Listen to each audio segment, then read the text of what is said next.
아름다운 특송 감사드립니다. 네, 오늘 말씀 사도행전 제12강입니다. 이방의 빛 바울, 제목은 이방의 빛 바울입니다. 요절 말씀 47절인데요. 47절 같이 한번 읽겠습니다. 네, 시작. 주께서 이같이 우리에게 명하시되 내가 너를 이방의 빛으로 삼아 너로 땅끝까지 구원하게 하리라 하셨느냐 하니.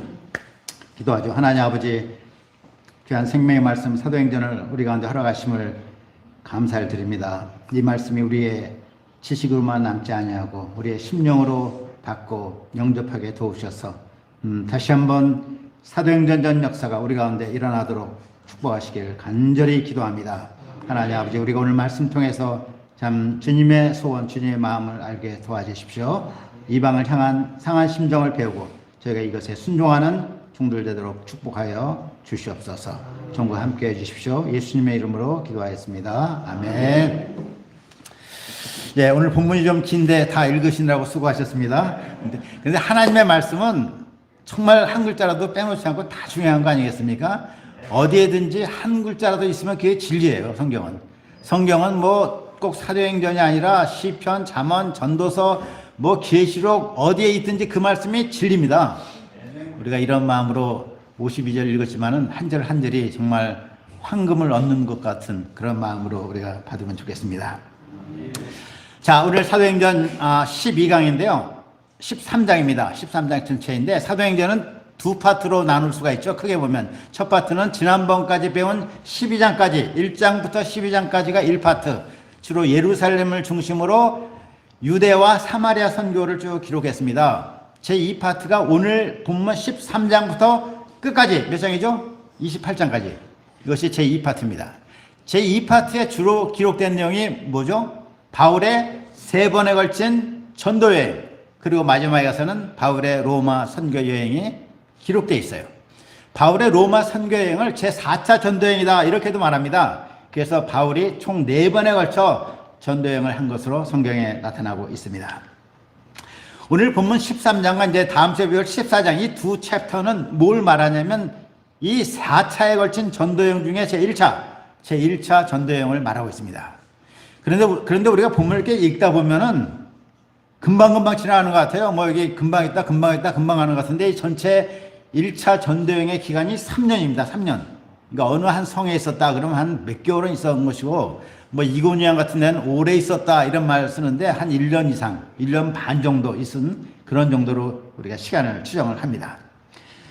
우리가 오늘 말씀을 통해서 특별히 안디옥교에서 두 선교사를 파송합니다. 기독교 공동체에서 처음으로 파송하는 선교사들. 하나님께서 바울을 이방의 빛으로 삼으시는 그런 말씀입니다. 하나님께서 만민 구원을 위해서 어두움 가운데 있는 이방 백성들도 구원하시고자 바울을 또 우리를 이방의 빛으로 사용하기 원하심을 믿습니다. 아멘. 저희가 이 하나님의 마음을 배우는 이 시간 되기를 간절히 바랍니다. 아멘. 자, 첫째, 말씀 위에 세운 안디옥 교회 이렇게 보겠습니다. 1절 말씀 우리 같이 한번 읽어볼까요? 1절이요. 네, 시작. 안디옥 교회에 선지자들과 교사들이 있으니 곧 바나바와 니게르라는 시몬과 구레네 사람 루기오와 분봉한 헤롯의 젖동생 마나엔과 및 사울이라. 지난번에 본 바와 같이 우리는 뭘 봤냐면 바나바와 사울이 안디옥 교회에 같이 합심 동역하여서 말씀을 가르쳤어요. 큰 무리를 얼마 동안 가르쳤다고 되어 있죠? 1년간 가르치자 사람들 마음에 큰 성령의 역사가 일어났습니다. 하나님께서 이러한 안디옥 교회를 성장하게 하셨고 여러 성경 선생들을 세우셨는데 그 중에 대표적인 사람들이 지금 1절에 기록이 된 거예요. 바나바와 사울을 빼고 세 사람, 누구죠? 시므온, 루기오, 마나엔, 이 세 사람의 이름이 거론되고 있습니다. 이외에도 성경 선생들이 많이 있었을 것입니다. 그러나 이들이 거의 톱 리더에 속하는 바이블 티처들이었습니다. 우리가 아다시피 이들의 지도자였던 바나바는 어떤 사람이었습니까? 구브로 출신이죠. 헬라파 유대인으로 예루살렘에서 이렇게 온 사람이고 성령과 은혜가 충만한 분이었습니다. 시몬이라는 사람에 특별히 어떤 수식어가 붙어있죠? 니게르라는 시몬이다. 이것을 볼 때 이분은 검은 피부의 사람이었다 이렇게 이제 봅니다. 또 구레네 사람 루기오다. 구레네가 어디죠? 구레네 시몬이라는 사람이 예수님의 십자가를 지고 간 적이 있죠. 구레네라는 것은 그 시리인인데 북아프리카 지역으로 지금의 리비아의 트리폴리라는 항구예요. 트리폴리. 그 출생입니다. 그리고 마나엔이라는 사람이 어떤 수식어가 붙었습니까? 분봉왕 헤롯의 젖동생이라. 여기서 분봉왕 헤롯은 헤롯 안티파스를 말하는데 이 사람이 한 유명한 일이 뭐죠? 악독한 일. 세례 요한을 죽였죠. 그의 젖동생이라 그러는데 젖동생이란 말은 두 가지 의미가 있어요. 젖을 같은 유모에게 같이 먹고 자랐다. 근데 뭐 왕족인데 그럴 리가 있겠는가? 그래서 어릴 때 아주 친한 친구, 중마고 이것을 또한 젖동생이라고 부릅니다. 그래서 마나에는 헤롯의 친척이었거나 적어도 왕족이었구나 하는 것을 우리가 짐작을 합니다. 사울이 맨 마지막에 이름이 기록되는데 아마 그의 나이가 제일 젊은 영기스트 티처라고 보여집니다. 그는 어떤 사람이에요? 가말리엘에게 교육을 받은 정통 바리새인, 정통 중에 정통 바리새인이요 율법에 열심인 사람이었죠. 그리고 그는 기독교를 핍박하던 자였습니다. 이렇게 대표적으로 거론된 5명의 바이블 티처들을 보면 이 사람들의 특색이 어때요? 다 각각 출신 배경이 다르고 인종이 다르고 교육 수준이 다르고 문화가 달라요. 그러나 그리스도 안에서 하나가 되어가지고 한 마음으로 합심 통역하여서 안디옥 교회를 말씀으로 섬겼습니다. 하나님께서 이런 안디옥 교회를 축복하셨어요. 그래서 우리가 앞에 배웠듯이 뭐예요? 안디옥 교회 신자들은 말로만이 아니라 삶으로 신앙을 살아내는 그리스도인이라고 불리게 되었고 신생교회였지만 자기들을 파송한 모교회, 훨씬 큰 모교회를 물질로 후원하고 구제하는 일을 했습니다. 안디옥 신자들은 그리스도 안에서 새로운 피조물이 되었습니다. 예전에 맛보지 못했던 죄로부터의 자유함과 하늘에서는 평강을 누렸어요. 와, 이건 정말 세상에서 누리지 못한 기쁨이구나. 안디옥 교회 여름상의를 할 때면 많은 사람들이 인생 소원을 발표하며 하나님의 은혜를 증거했습니다. 한마디 어둠에 있던 자를 빛의 세계로 내 생에 임한 하나님의 은혜 하고 막 찬양을 했습니다. 이러한 그들은 자연적으로 아직까지 복음을 듣지 못한 사람들에 대한 목자의 심정을 갖게 됐죠. 야, 저 사람들도 복음을 들어야 되는데 우리도 과거에 저렇게 있었지 어떻게 저들에게 복음을 전하는 것이 좋을까 하고 기도하기 시작했어요. 금식기도 됐습니다. 성령께 방향을 구했어요. 그래서 성령이 이제 그들에게 방향을 주십니다. 2절 말씀을 보겠습니다.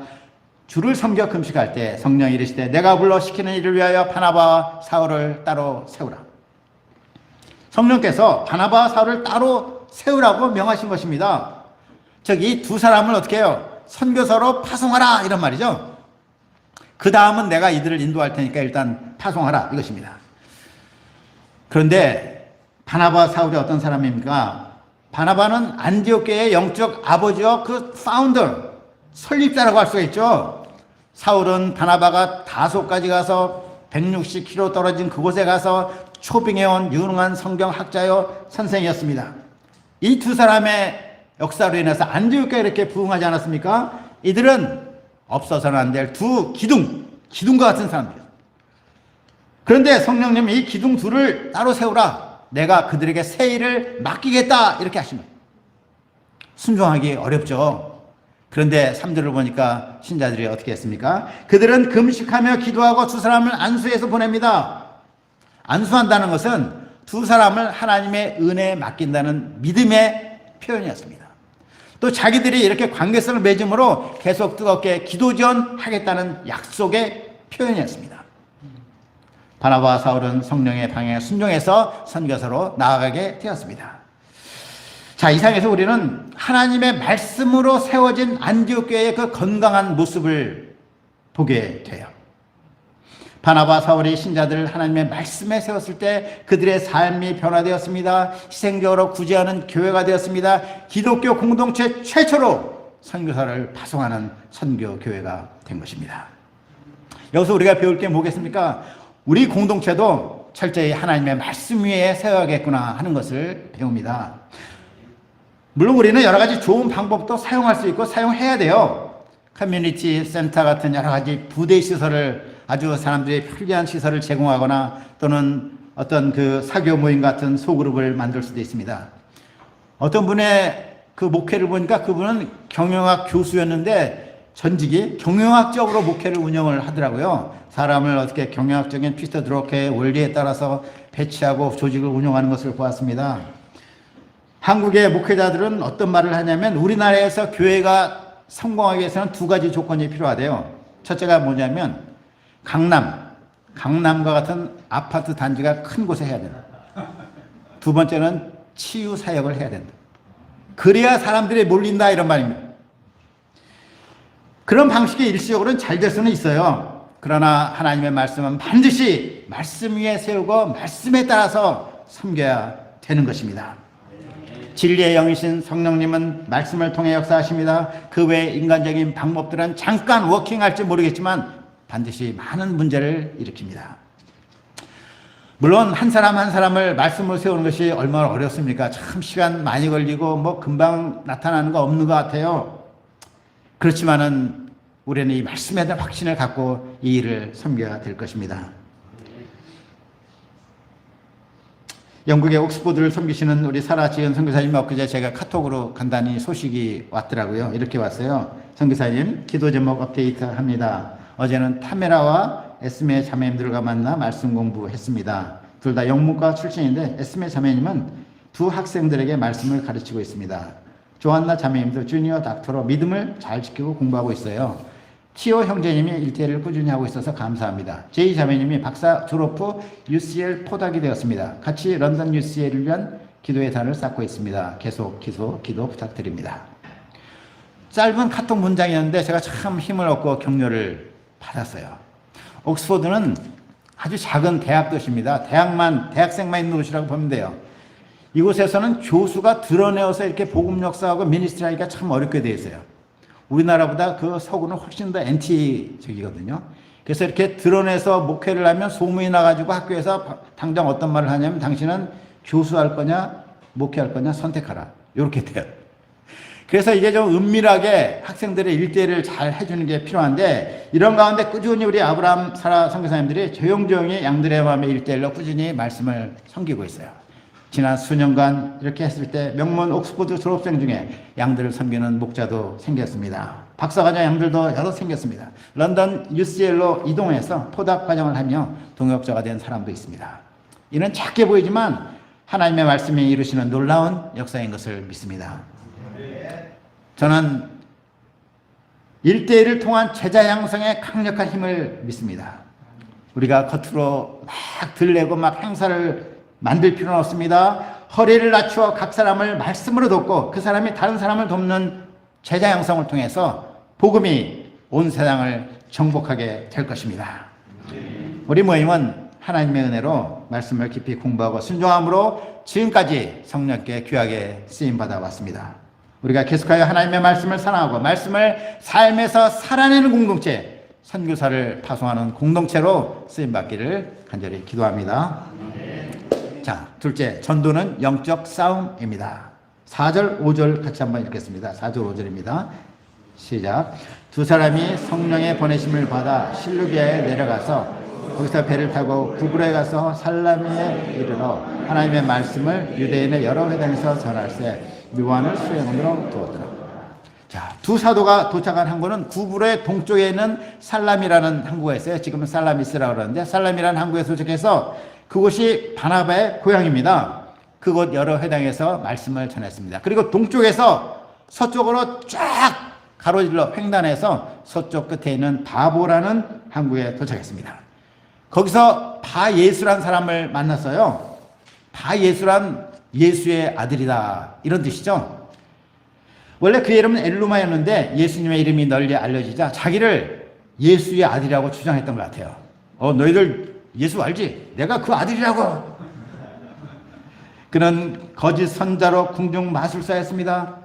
스스로 하늘의 계시자로 행세하면서 사람들의 굴림했어요.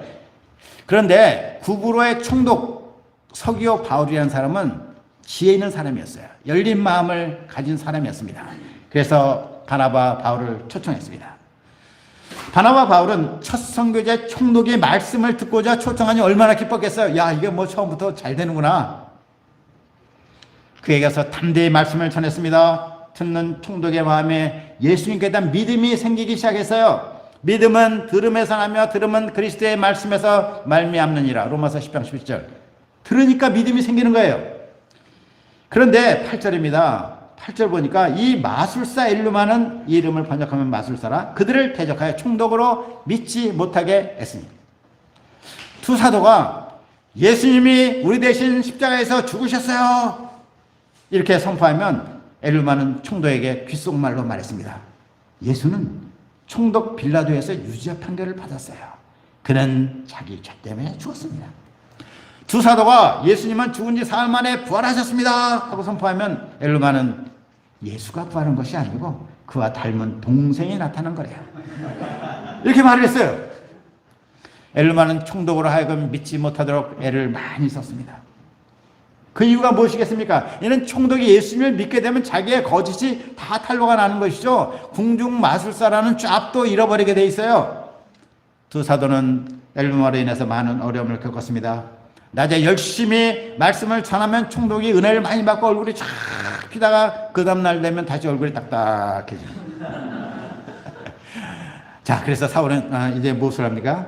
저자 누가는 이 부분에서부터 사울의 이름을 바울로 기록해요. 이는 바울의 영적 권세가 나타나기 시작한 것이고 본격적인 이방 선교가 시작되었기 때문입니다. 사울은 본래 그의 히브리식 이름이고 바울은 그의 본래 갖고 있던 로마식 이름이었습니다. 로마식 이름이 선교에 이방 선교에 자유롭고 효과적이었습니다. 바울은 성령이 충만하여 마술사를 주목하고 말합니다. 10장 10절과 11절 상반절 모타리라까지 한번 읽겠습니다. 10절과 11절 모타리라까지 한번 읽죠. 시작. 이르되 모든 거짓과 악행이 가득한 자여 마귀의 자식이여 모의 원수여 주의 가르기를 곱게 하기를 그치지 아니하느니라. 오라 이제 주의 손이 내 위에 내가 맹이 되어 얼마 동안 해를 보지 못하리라. 네, 감사합니다. 바울은 그를 무섭게 책망합니다. 너 모든 거짓과 악행이 가득한 자 마귀의 자식 모든 의의 원수여. 더 나아가 주의 이름으로 그를 저주합니다. 보라 이제 주의 손이 내 위에 있으니 내가 맹인이 되어 얼마 동안 해를 보지 못하리라. 그러자 즉시 안개와 어둠이 그의 눈을 덮었습니다. 앞을 보지 못하여 더듬거리기 시작했어요. 누가 나를 좀 잡아줘. 일본 총독이 어땠겠어요? 놀랍죠. 자기가 그토록 신뢰하던 마술사가 바울의 말 한마디에 졸지에 눈먼 장님이 되었습니다. 이 능력은 마술이 아니라 진짜였어요. 총독은 바울의 말을 통해 예수님을 주로 믿게 되었습니다. 바울의 승리였습니다. 이 상에서 배울 수 있는 것이 무엇입니까? 복음 전파는 영적인 전쟁이라는 것입니다. 복음은 사람들이 믿으면 좋고 안 믿으면 말고가 아닙니다. 바울은 총독 한 사람을 돕기 위해서 마귀와 싸웠습니다. 씨름 선수가 삿발을 잡고 넘어뜨리고자 온 힘을 다해 싸웠습니다. 영적 싸움에서 조금도 밀리지 않았습니다. 마침내 마귀를 넘어뜨리고 한 영혼을 구해냈습니다. 이처럼 한 사람에게 말씀을 심고 믿음을 심는 일은 결코 쉬운 일이 아닙니다. 사탄이 그 영혼을 잡고 놓아주지를 않아요. 마귀는 오늘날도 온갖 속임수와 간계로 사람들을 붙잡고 놓아주지 않습니다. 우리가 힘써 복음을 전해도 그 마음을 혼미하게 해요. 고린도후서 4장 4절 말합니다. 그 중에 이 세상에 신이 있어요. 믿지 아니한 자들의 마음을 혼미하게 하여 그리스도의 영광의 복음의 광채가 비치지 못하게 합니다. 그리스도의 복음의 영광의 광채가 있어요. 복음에서 나오는 영광의 광채가 있는데 그 빛이 못 비치도록 커튼을 친다는 것입니다. 복음은 영적인 전쟁입니다. 영적인 전쟁이긴 하지만 하나님이 우리 편에 계세요. 반드시 우리가 이기게 되어 있습니다. 아니 이미 이긴 싸움을 우리는 하는 것입니다. 우리가 이러한 확신으로 마귀와 싸우는 영적 전쟁을 용감하게 감당해 나가기를 기도합니다. 셋째, 복음의 핵심 13절입니다. 자, 13절 보겠습니다. 바울과 및 동행하는 사람들이 바보에서 배 타고 밤빌리에 있는 버가에 이르니 요한은 그들에게서 떠나 예루살렘으로 돌아가고. 자, 바울 일행은 구브로에서 복음을 전한 후 배를 타고 어디에 도착했어요? 버가라는 곳에 도착했어요. 터키 반도 남단입니다. 그곳에 도착했습니다. 그때 요한이 예루살렘으로 돌아갔어요. 마가라는 요한이 예루살렘으로 돌아갔는데 그가 왜 돌아갔는지 여기 기록되어 있지 않아서 이유를 알 수가 없습니다. 여하튼 그가 떠난 후에 바울과 바나바는 힘이 좀 빠졌을 것입니다. 그러나 그들은 전도 여행을 포기하지 않았습니다. 버가를 거쳐서 비시디아 안디옥에 이르렀어요. 안디옥이란 말이 두 군데 나오죠. 시리아 안디옥. 그들이 파송된 모교회 시리아 안디옥이 있고 여기는 안디옥인데 터키 반도 비시디아 주에 있는 안디옥입니다. 다른 안디옥입니다. 버가에서 비시디아 안디옥으로 넘어갔습니다. 근데 이 여정이 쉬운 여정이 아니었어요. 그걸 넘어가려면 동서로 가로지르는 높은 산맥, 타우루스 산맥이라고 하는데 높이 3,000m 되는 산맥을 넘어야 되었습니다. 그들은 비시디아 안디옥에 도착하여 안식일이 되자 회당에 들어가서 착 앉았습니다. 15절 보겠습니다. 율법과 선지자의 글을 읽으니 회당장들이 사람을 보내어 물어 이르되 형제들아 만일 백성을 구원할 말이 있거든 말하라. 이에 바울이 일어나서 설교를 시작합니다. 오늘 본문을 길게 읽었는데 16절부터 37절이 바울이 일어나서 지금 설교한 회당 설교의 내용입니다. 세 가지를 말하고 있어요. 그거 다 압축하면 이스라엘 역사를 말하면서 첫째, 예수는 하나님이 보내신 약속된 메시아시다. 넘버 원. 둘째는 그런데 유대인들이 예수를 십자가에 달려 죽게 했다. 넘버 투. 세 번째가 뭐냐면 하나님이 이런 거를 다시 살리셨는데 이것은 이상한 것이 아니고 다윗이 이미 시편에 그의 부활을 예언한 바 있다. 이것입니다. 예수는 약속된 메시아, 유대인들이 죽였다, 하나님이 살리셨다. 이것을 16절부터 37절까지 쭉 이스라엘 역사를 겸하여서 설명하고 있습니다. 그리고 결론이 38, 39절입니다. 자, 38, 39절을 같이 한번 읽겠습니다. 시작. 그러므로 형제들아 너희가 알 것은 이 사람을 힘입어 죄사함을 너희에게 전하는 이것이며 또 모세율법으로 너희가 의롭다 하심을 얻지 못하던 모든 일에도 이 사람을 힘입어 믿는 자마다 의롭다 하심을 얻는 이것이요. 자, 이 38, 39절의 키워드가 두 개예요. 첫째가 죄사함, 둘째가 의롭다함을 얻는 것. 이것입니다. 죄사함, 둘째는 의롭다함을 얻는 것. 이것을 지금 핵심으로 16절부터 쫙 얘기해서 결론을 내고 있습니다. 첫째, 죄사함 한번 봅시다.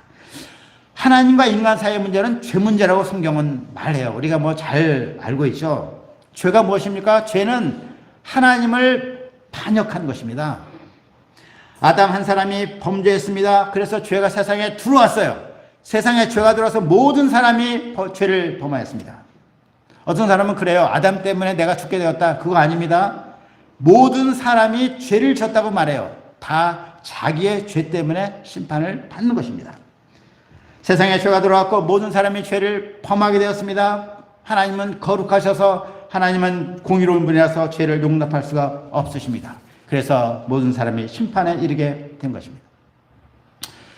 기독교인이든 아니든 누구든지 사람은 다 이것을 느껴요. 자기 영혼이 알아요. 나의 죄로 인해서 내가 심판에 이르겠다는 것을 다 압니다.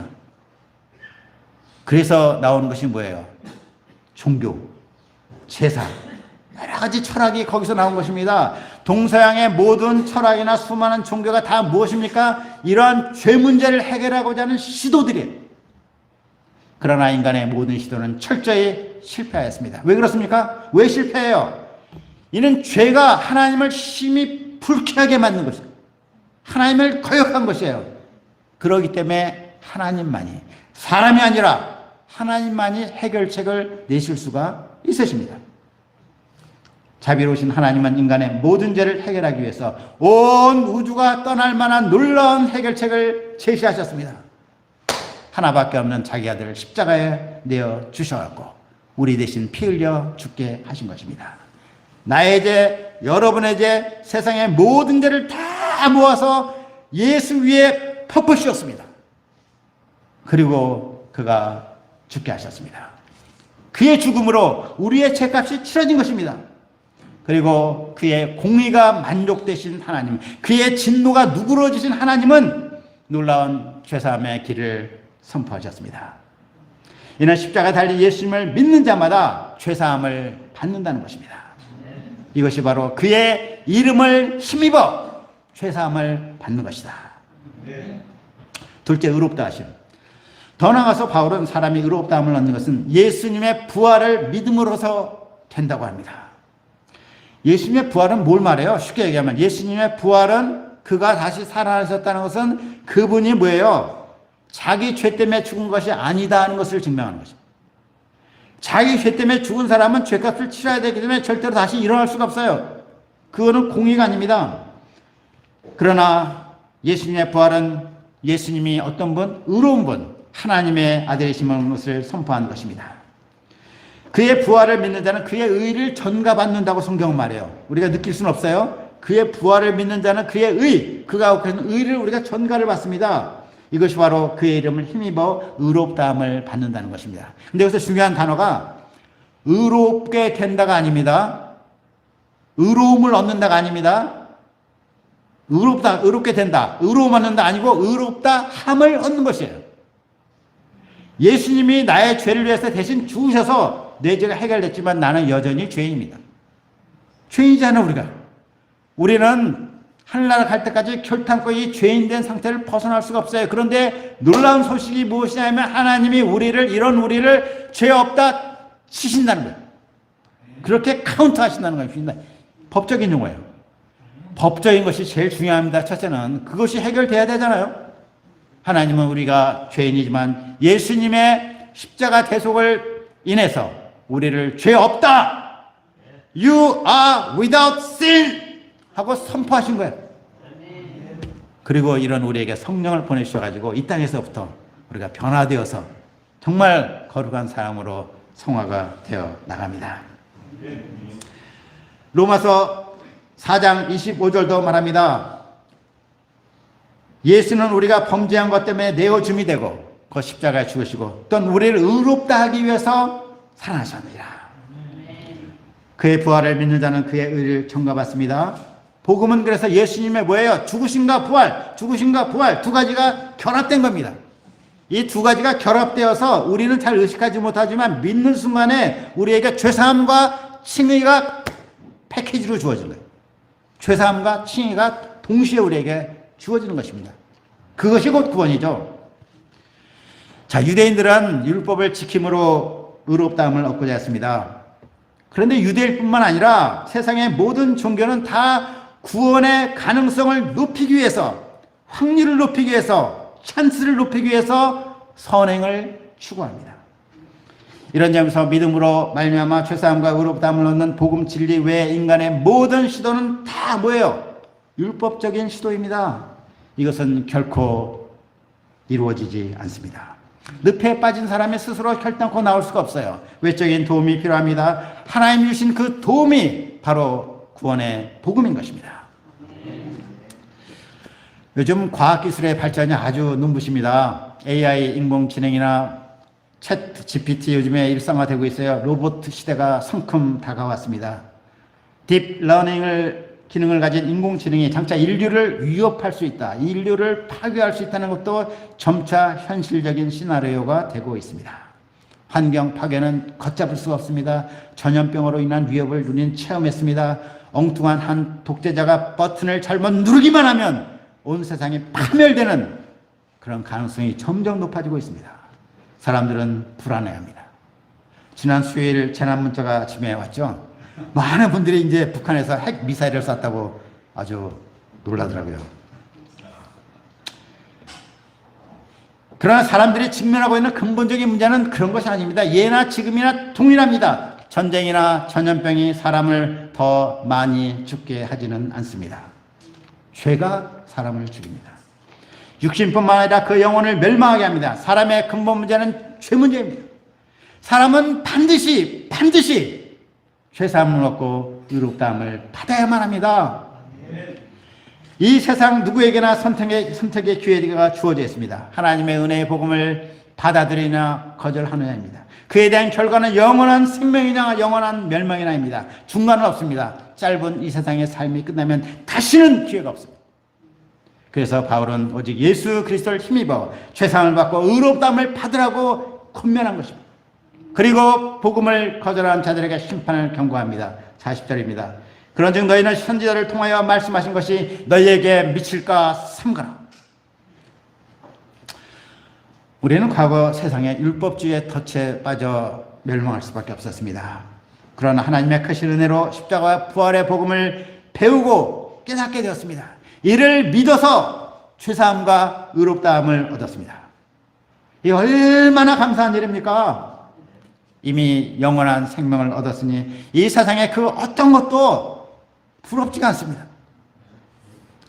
한편 이러한 구원의 복음을 알지 못한 사람들은 얼마나 기가 막힌 인생을 살고 있습니까? 정말 불쌍한 사람들 아닙니까? 그래서 요한에스레는 말했습니다. 우리가 할 일은 오직 영혼을 구원하는 일이다. 이것뿐이다. 이 일에 우리는 모든 시간을 사용해야 한다. 우리가 이런 절박한 마음으로 세상을 보면서 어쩌든지 복음을 전하기를 기도합니다. 마지막 이방의 빛. 설교를 들은 많은 사람들이 바울과 바나바를 쫓았습니다. 다음 안식일이 되었어요. 온 성이 거의 다 하나님의 말씀을 듣고자 모였습니다. 그러나 유대인들은 시기심에 붙었습니다. 그래서 바울의 말을 반박하고 비방했습니다. 이때 사도들은 어떤 방향을 잡았습니까? 46, 47절 마지막으로 같이 한번 읽겠습니다. 46, 47절 시작. 하나님의 말씀을 마땅히 먼저 너희에게 전할 것이오되 너희가 이것을 버리고 영생을 얻게 합당한 자로 자처하기를 우리가 이방인에게 주께서 애처하게 하시되 구원하게 하셨습니다. 예, 바울은 유대인들이 복음을 받아들이지 않는 것을 이사야 말씀에 기초해서 보았습니다. 물론 이사야서 49장 6절에 나타난 이 이방의 빛은 예수님을 가리킵니다. 그러나 메시아의 역사는 결국 복음의 종들을 통해서 나타나기 때문에 그 종들도 바울도 이방의 빛이 되는 것입니다. 이방이 무엇입니까? 이방은 빛이 없는 세상을 말해요. 영적으로 어둡습니다. 바울은 자기를 이방의 빛으로 삼으사 이들에게 가서 진리의 빛, 생명의 빛을 비치기 원하시는 하나님의 마음을 알았습니다. 이에 순종해서 비록 박해가 기다리더라 하더라도 그 이방 지역에 기꺼이 나아간 것입니다. 하나님도 우리가 이방의 빛이 되기 원하십니다. 세상이 밝게 보이지만 영적으로는 어둡습니다. 우리가 이런 세상에 복음의 빛을 비추는 이방의 빛들이 되어야겠습니다. 어둠에 있는 사람들의 공통점이 무엇일까요? 자기들이 어둠에 있다는 것을 모른다는 것입니다. 우리도 과거를 한번 생각해 봅시다. 빛으로 나오기 전까지 우리도 어둠에 있었다는 것을 몰랐습니다. 어둠에 있었을 때 우리의 삶이 어땠어요? 지금 한번 생각해 보세요. 음란과 정력과 술 취함과 방탕과 향락과 우상 숭배를 한 그런 것밖에 없습니다. 과거를 생각할 때 육신의 욕망대로 살아서 참 부끄럽고 아쉬움이 있어요. 빛을 알지 못하는 사람들은 지금도 여전히 그와 같이 살아갑니다. 우리가 이런 세상에서 건진받은 것을 감사해야 되겠습니다. 또한 다른 사람에 대한 안타까운 마음을 가져야 되겠습니다. 다가오는 여름 수양에 어두운 가운데 있는 양들을 초청해서 예수님의 빛에 나오도록 섬길 수 있기를 간절히 기도합니다. 결론적으로 하나님은 우리 각자를 이방의 빛으로 사용하기 원하십니다. 우리가 때를 얻든지 못 얻든지 이 어두운 세상에 복음의 빛을 비추는 전도자의 삶을 살기를 간절히 기도합니다. 기도하겠습니다. 하나님 아버지, 우리가 과거에 어둠에 있었습니다. 이방 땅에 갇혀서 그것이 어둠인지도 모르고 살았습니다. 그러나 주님께서 우리에게 은혜 주시고 빛 가운데 나오게 하시고 예수님 알고 믿게 하시고 영원한 생명을 얻게 하신 것을 감사합니다. 저희도 빛인 자의 심정으로 이 어두운 세상에 대한 목자의 심정 갖게 하시고 어찌한지 빛을 비추는 이방의 빛, 복음 전도자의 삶을 살도록 축복하여 주시옵소서. 감사하고 예수님의 이름으로 기도합니다.